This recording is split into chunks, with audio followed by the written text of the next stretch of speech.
साथियों नमस्कार, मेरा नाम आनंद है। आप देख रहे हैं भारत खबर 24। बिहार में सम्राट चौधरी जब से बिहार के नए सम्राट बने हैं, उसके बाद वो लगातार जो जातिगत जो कार्रवाई की बात कर रहे हैं, एक लोकतांत्रिक सरकार में वो कहीं ना कहीं बहुत गलत है। उनका वो बयान कि इनकाउंटर करने से पहले जाति का नाम पूछो। बिहार में यादवों को लेकर के इस वक्त जो बयानबाजी बीजेपी के नेताओं और बीजेपी के सहयोगी पार्टी के नेताओं के द्वारा हो रहा है, वो बहुत ही गलत है। क्योंकि ऐसा नहीं कि बिहार में यादव समाज भाजपा का वोट नहीं करता है। बिहार में यादव समाज लगभग 30 से 35% भाजपा का वोटर है। रामकृपाल यादव हो, चाहे विजेंद्र यादव हो, चाहे नित्यानंद राय हो, ये यादव समाज के भाजपा के बिहार के बड़े नेता हैं, कैबिनेट मंत्री हैं, कोई सांसद है। आप समझिए जीताराम मांझी कैसे बयान देते हैं यादव को लेकर के। इसी मुद्दे पर बातचीत करने के लिए मेरे साथ एक नौजवान मौजूद है। समझते हैं इनसे कि जो सम्राट चौधरी यादवों को निशाना साध रहे हैं, आखिर क्यों। स्वागत है भैया। जी भैया नमस्कार। क्या कहेंगे। सम्राट चौधरी कह रहे हैं कि इनकाउंटर करने से पहले उनकी जाति पता कर लो। जी। हरा गमछा जो है एआई पकड़ लेगा जी, उसके बाद उन पर कार्रवाई करो। ये देखा जाए तो ये बहुत गलत है। मान लीजिए किसी की जाति पूछ के उसका इनकाउंटर करना। अभी आप देख सकते हैं कि जो बिहार के झांझा में हुआ, एक यादव के साथ उसको उसकी जाति पूछ के उसको पीटा गया टीटी से। ये ठीक नहीं है, क्योंकि ये लोकतंत्र है। कल सरकार बदलेगी और अगर ऐसी ही मानसिकता रही तो सरकार बदलेगी, अगली सरकार आएगी तो वो किसी और की जाति पूछ के उसे पीटेगी। तो क्या इससे विकास हो पाएगा? इससे विकास संभव नहीं है। किसी की जाति पूछना और उसको पीटना ये प्रताड़ना है और कुछ नहीं है। तो यादवों को लेकर के इतना नफरत और द्वेष क्यों है उनके अंदर, सम्राट चौधरी के अंदर? ये उनकी अपनी मानसिकता हो सकती है, ये बीजेपी की मानसिकता हो सकती है कि यादव उनके साथ नहीं है तो उनको पीट दिया जाए। भाजपा में तो यादव हैं, चाहे आपके नित्यानंद राय हो, चाहे विजेंद्र यादव हो, चाहे रामकृपाल यादव हो। तो ये भाजपा के बड़े नेता हैं, वहाँ के कैबिनेट मंत्री हैं, सांसद हैं। जी, अब पता नहीं, ये तो अब उनका अपना पर्सनल द्वेष हो सकता है कोई। हाँ, हो सकता है उनको तेजस्वी से कोई मतलब हो तो उन्होंने पूरे यादव समाज का ही ठेका ले लिया हो कि बाकी सबको हम पीटेंगे पकड़ के, उनकी जाति पूछेंगे और उन्हें मारेंगे। चौराहे पे कहेंगे सीसीटीवी से पहचानो और जो हरा गमछा वाला है उसको उठा लो, उसको मारो, उसका इनकाउंटर कर दो। मेरे साथ निशान सम्राट मौजूद हैं, इनसे बातचीत करते हैं। जो बिहार के नए सम्राट हैं वो जाति पूछ के कार्रवाई कर रहे हैं। यादव हैं तो मामला खराब हो जा रहा है। फिर देखिए, एक लोकतांत्रिक तरीके से ये बहुत ही निंदनीयपूर्ण है। और आप समझिएगा कि एक चीज़ और मैं बता दूं, ये परसेप्शन उठा कहाँ से है, आपको ये भी समझना पड़ेगा। क्योंकि उत्तर प्रदेश में यही परसेप्शन चल रहा है और जिसके बाद में जब बिहार में सरकार बनती है तो फिर वही किया जाता है। ये कहीं ना कहीं मतलब ये दर्शाता है कि यहाँ की चीज़ों को उठा करके फिर वही चीज़ वहाँ किया जाए। क्या करे यादव, ना जिए, कहीं दूसरे देश में चला जाए। ये तो भाई उनको बताना चाहिए ना, जो नेता हैं, जो मुख्यमंत्री हुए हैं अभी, ये जो सरकार में है, जो सत्ता में, तो उनको बताने की चीज़ है ये। अच्छा, ये भी समझना होगा कि आखिर उनको कौन से यादवों से दिक्कत है। क्योंकि अगर मोहन यादव मुख्यमंत्री बनते हैं, आपके रामकृपाल यादव कैबिनेट मंत्री बनते हैं, विजेंद्र यादव कैबिनेट मंत्री बनते हैं, नित्यानंद राय जो हैं वो सांसद बनते हैं, तो आखिर उनको दिक्कत कौन से यादवों से? ये सारे यादव भाजपा के यादव हैं। नहीं, उनको यादवों से जो दिक्कत है ना, वो उन्हीं यादवों से दिक्कत है जो बीजेपी में नहीं है। और मैं आपको पहले बता दूं कि जैसे देखिए, एक कारण ये भी हो सकता है कि जिस तरीके से उत्तर प्रदेश में ये चीज़ें हैं कि अगर एक वो लगा जाती है, अनुमान ये लगाते हैं कि जो उत्तर प्रदेश के जो यादव लोग हैं वो अखिलेश यादव के साथ हैं, बिहार के जो यादव हैं वो तेजस्वी के साथ हैं। तो एक नैरेटिव जो है सेट है ये, इसको लेकर के ये जो ये बयान आता है, ये पूरा हमें लग रहा है कि उसी की बदौलत ये चीज़ें हुई है। तो यादव है तो मारे जाएंगे। अब ये है, अब उनका परसेप्शन है, यही तो चला रहे हैं, यही तो चला रहे हैं। सबसे बड़ी समस्या तो यही है कि जहाँ इस लोकतंत्र में जहाँ ये सुशासन की बात करते हैं और अच्छे तरीके से सरकार चलाने की बात करें, नफरत भरी राजनीति आप चाहे उत्तर प्रदेश हो चाहे बिहार हो, हमेशा देखने को मिलती है। और इसके साथ साथ अब तो बंगाल में भी यही शुरू हो गया है। तो ये एक परसेप्शन बन चुका है उत्तर प्रदेश से, ये पूरे देश में फैलेगा। और ये देखना, इसका परिणाम इतना खतरनाक होगा ना कि आने वाली जो सरकारें होंगी, जब उनको सताया जाएगा, जब उनको पीड़ा दी जा रहेगी, तो वो आने वाले समय में वो भी यही करेंगे। क्योंकि आप समझते हैं ना, किसी व्यक्ति को जब कितनी भी पीड़ा दे दो, आप कितनी भी यातनाएं प्रताड़नाएं कर दो, सहने की भी एक क्षमता होती है। वो तब तक सहेगा जब तक उसकी क्षमता होगी। एक समय ऐसा आएगा कि उस क्षमता ख़त्म हो गई होगी, तब वो फिर उग्र हो जाएगा, फिर वही विद्रोह चीज़ करेगा। विद्रोह करेगी। बिहार में झाझा स्टेशन पर एक यादव को जो गलती से एक ट्रेन में चढ़ जाते हैं, टिकट नहीं होता है, नियम ये कहता है कि उनको पकड़िए, उनसे फ़ाइन लीजिए, जो भी चार्ज बनता है, जो भी उचित कार्रवाई, कानूनी कार्रवाई वो कीजिए। लेकिन वहाँ का जो टीटी है पहले उनका नाम पूछता है, फिर जाति पूछता है, पता लगता है यादव हैं, यादव में भी पूछता है कि कृष्णौत हो कि मजनौत हो। उसके बाद उनको भर के थप्पड़ मारता है। आखिर क्यों? किसने उसको इतनी हिम्मत दी? मैं ये नहीं कह रहा हूँ केवल यादव को, किसी भी व्यक्ति को उसकी जाति पूछ करके थप्पड़ मारने का अधिकार आखिर कहाँ से मिलता है? ये जो अपने अंदर दम्भ है, ये कहाँ से आ रहा है? वर्तमान की सत्ता से ये सवाल पूछना बहुत ही ज़रूरी है कि आप किसी भी जाति व्यक्ति के इंसान को जाति पूछ के या कोई कार्रवाई करनी हो या कुछ भी करना हो तो जाति के नाम पर कैसे कार्रवाई होती है? अगर कोई व्यक्ति अपराधी है तो अपराधी की कोई जाति होती नहीं है। मेरे साथ सुमित मौजूद हैं, द सुनामी के पत्रकार हैं, इनसे बातचीत करके समझते हैं। बिहार में जो नए सम्राट है बिहार के, वो जाति पूछ के कार्रवाई कर रहे हैं। जी बिल्कुल, उन्होंने तो उनका बयान भी आया, वो उन्होंने कहा कि आप एनकाउंटर करने से पहले जाति पूछिए। हम लोग उत्तर प्रदेश में लंबे अरसे से हो रहा है। बिहार में पहले नीतीश जी की सरकार थी, बेशक भारतीय जनता पार्टी से उनका गठबंधन लंबे अरसे तक रहा, लेकिन क्योंकि वो भी उसी आंदोलन से निकले हैं, नीतीश कुमार और पिछड़ी जाति के मुख्यमंत्री थे और जेपी लोहिया के मानने वाले लोग थे, संविधान को मानने वाले, तो उन जब तक नीतीश जी की सरकार थी तब तक बिहार के लोगों को राहत थी। लेकिन अब क्योंकि भारतीय जनता पार्टी की लंबे अरसे बाद पहले मुख्यमंत्री सम्राट चौधरी बने हैं, तो अब जैसा उत्तर प्रदेश में आप लोग देख रहे हैं, लंबे अरसे से देख रहे हैं कि मंगेश यादव हों, चाहे जितेंद्र यादव हों, चाहे पुजारी यादव हों, अभी रवि यादव का एनकाउंटर हो गया। सिर्फ यादव नहीं, तमाम पिछड़ी जातियों के एनकाउंटर उत्तर प्रदेश में बीते 10 साल, ये साल 4 साल की सरकार हो गई।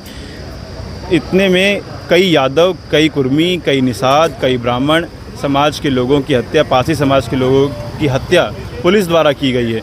जाति देख के एनकाउंटर पुलिस द्वारा तो किए देश में न्यायालय नहीं है। ये तो अब भारतीय जनता पार्टी की सरकारों से पूछिए न्यायालय किस लिए चल रहे हैं। न्यायालय तक तो बात ही नहीं पहुंच रही है ना। अब अभी जो रवि यादव वाला जो मामला हुआ है, उसमें आरोपी थे भोला राजभर, शोले राजभर, प्रदीप बिंद और रवि यादव। उसमें से सिर्फ एक आदमी पकड़ा नहीं गया, उसमें एक आदमी का एनकाउंटर हो गया खेतासराय में। अब आप एक बार बताइए, खेतासराय के ही वो रहने वाले थे, खेतासराय थाना क्षेत्र का ये मामला है। ये मामले को 1 हफ्ते से ज़्यादा हो गया, 1 हफ्ते से ज़्यादा दिन हो गए, तब से क्या रवि यादव खेतासराय में ही थे? और वो खेतासराय में थे तो अब तक उनकी गिरफ्तारी क्यों नहीं हुई थी? कहाँ गायब थे? कैसे उनको पुलिस ढूंढ रही थी? भोले राजभर कहाँ हैं, शोले राजभर कहाँ हैं, प्रदीप बिंद कहाँ हैं? पुलिस उनको क्यों नहीं ढूंढ पा? खाली यादव ही पकड़ा गया। और बात ये है कि आप जब उनकी नामजद FIR हुई है तो आप जांच करिएगा। रवि यादव के परिवार वाले तो कह रहे हैं आप साबित करके दिखाइए, आपके पास कहाँ फुटेज है कि रवि यादव वहाँ थे।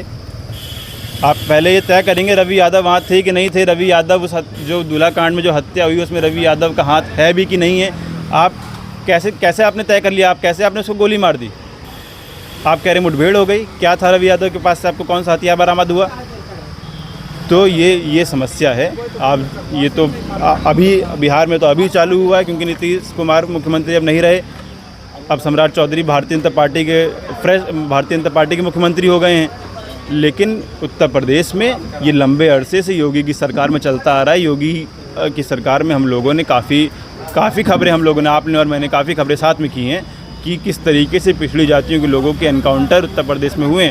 मंगेश के यहाँ आप और मैं भी गए थे। रवि यादव की अभी हत्या हो गई, जितेंद्र यादव की चर्चा लंबे अरसे से हो रही है और आज भी वो उनकी हालत किस तरीके की है।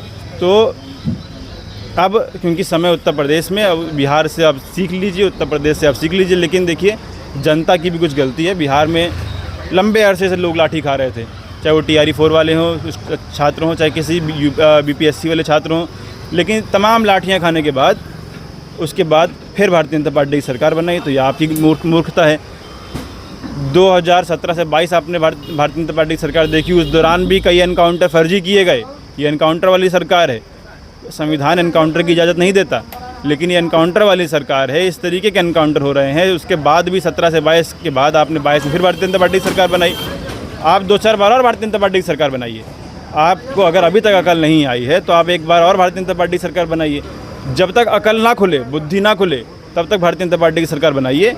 और जब तक आपकी कई वीडियोस वायरल हुई हैं, एक मेरठ की एक वीडियो थी, वो सेंट्रल मार्केट जब टूटी, तो जब 22 में उस आदमी का जो बयान था 2022 के चुनाव में कि मोदी जी बहुत बढ़िया हैं, भगवान हैं, क्या क्या हैं, हम इतना के पेट्रोल हो जाएगा तब भी खरीदेंगे।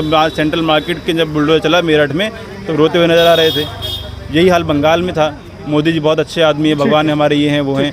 तो लेकिन अब उनके घर पर बुलडोजर चला, सबके घर का नंबर आएगा, लेकिन अपने घर के नंबर आने से आप वो मुर्गा खरीदने जाते हैं कभी? मुर्गा जब खरीदने जाते हैं तो जब वो जो कसाई होता है, जो जब मुर्गा अपने हाथ से निकालता है तो बाकी सब मुर्गे शांत बैठे रहते हैं, भागते हैं। बाकी सब मुर्गे कोई चू नहीं करता। जो जिसकी गर्दन पकड़ी है वही मुर्गा चैंपे करता है, औरों को लगता है कि हम बच गए। बचे नहीं, नंबर उनका भी आना है। तो मुर्गा ना बनिए, आप इंसान है, इंसानी रहिए, दूसरों की पीड़ा से, दूसरों की गलती से आप समझिए और मुर्गा ना बनिए। बस इतना मैं कहना चाहता हूँ। ठीक है, मेरे साथ अमन वर्मा हैं, ये भी अंकित वर्मा है। क्या कहेंगे, जाति पूछ करके कार्रवाई कहीं भी होना कितना सही है? देखिए, दुर्भाग्य है, हम 21वीं सदी में जी रहे हैं और बिहार में इस तरीके की मुख्यमंत्री का बयान, कोई नेता होता तो समझ में आता। मुख्यमंत्री ऐसे कह रहे हैं कि हरा गमछा देख कर मारो, जहाँ मिले तहाँ मारो। अभी हाल में एक हादसा हो ही गया ट्रेन में टीटी के द्वारा। तो कहीं ना कहीं ये दिखा रहा है कि राजनीति कितना निचले स्तर पे आ चुका है। ये बात इसलिए कही जा रही है कि क्योंकि वहाँ पे जो मुख्य विपक्षी पार्टी है तेजस्वी यादव की पार्टी है, और कहा जाता है कि अधिकतर यादव उनके साथ हैं। भाजपा में भी यादव हैं, उनके भी तमाम सारे विधायक हैं, मंत्री हैं, सांसद हैं। लेकिन जिस तरीके से परसेप्शन बनाया जा रहा है कि आम लोगों में, जैसे अन्य बिरादरियों में, कि हाँ यादव की हम मारने की बात की जा रही है। और बिहार की जनता बहुत भोली है, आपने भी देखा होगा, वहाँ शिक्षा का जो स्तर है, वहाँ के नेता शिक्षा का स्तर बढ़ाना नहीं चाहते हैं। तो इस तरीके की बात करके कहीं ना कहीं कुछ लोगों को खुश करते हैं। और यादव का जो एक विशेष बन गया है कि हाँ यादव है तो प्रताड़ित किया होगा, उन 2005 से पहले प्रताड़ित किया होगा। रिकॉर्ड अब तो सामने सरकार को लाना चाहिए कि कितने यादव ने प्रताड़ित किया है, उसको जेल में डालना चाहिए। जो गलत किया उसको जेल में डालना चाहिए, कोई बात नहीं जात की होगी। लेकिन जिस प्रकार से इस तरह की जात की बात करके एक मुख्यमंत्री के द्वारा कहा जाना जनता में, तो ये दिखा रही है कितनी निचले स्तर की राजनीति कर रहे हैं। और कहीं ना कहीं इस तरह की नहीं होना चाहिए। मुख्यमंत्री सबके लिए होना चाहिए। हाँ, चुनाव आता है उसमें आप बोल सकते थे, लेकिन आज चुनाव भी नहीं है और चुनाव के बीच में अभी आपका चुनाव 30 में है, अभी से आप बोलना स्टार्ट कर दिए। कितनी दुर्भाग्य की बात है। हो सकता है कोई बात हो जाए, कोई हिंसा हो जाए, किसी आम आदमी से आम आदमी लड़ जाए, तो क्या होगा। ये मेरे साथ अंकित वर्मा थे, इनसे बातचीत हुई, तमाम जो साथी पत्रकार थे उनसे बातचीत हुई। आप समझिए कि बिहार में ये खेला अभी शुरू हुआ है, लेकिन उत्तर प्रदेश की जो पीडीए के लोग हैं वो 2017 के बाद से सरकार बनी तो पूर्वांचल में इतनी हत्याएं हुई हैं, चाहे वो निषाद हो, पटेल हो, मौर्य हो, यादव हो, लगातार पिछड़ी जातियों का एनकाउंटर होता रहा है।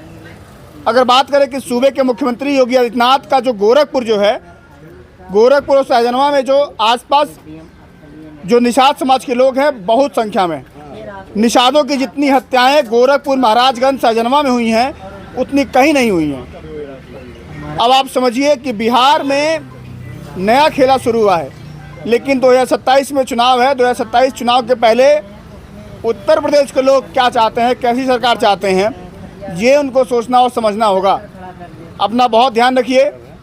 और यादव समाज के लड़के हैं, बच्चे हैं, जो लोग हैं, उनसे अपील है कि अपने आप को किसी भी मामले में जहां लगता है कि आपको फंसाया जा सकता है, या पीडीए समाज के जो भी बच्चे हैं, पीडीए समाज के जो भी बच्चे हैं, उनको लगता है कि अगर हमें कहीं फंसाया जा सकता है, किसी मामले में कानूनी कार्रवाई हो सकती है, कोई हमें फंसा के, क्योंकि इनकाउंटर का खेल चल रहा है, अपने आप को पढ़ाई लिखाई में लगाइए। कोशिश करिए कि जो असामाजिक तत्व हैं उनसे दूर रहें, ताकि किसी भी मामले में आपका नाम ना आए, क्योंकि एक बार नाम आ गया तो ये इनकाउंटर वाली सरकार है, चाहे बिहार हो चाहे उत्तर प्रदेश हो। और फर्जी इनकाउंटर का जो डेटा है वो चीख के बयां कर रहा है कि हालात बहुत ख़राब हैं। बहुत ध्यान रखिए। नमस्कार।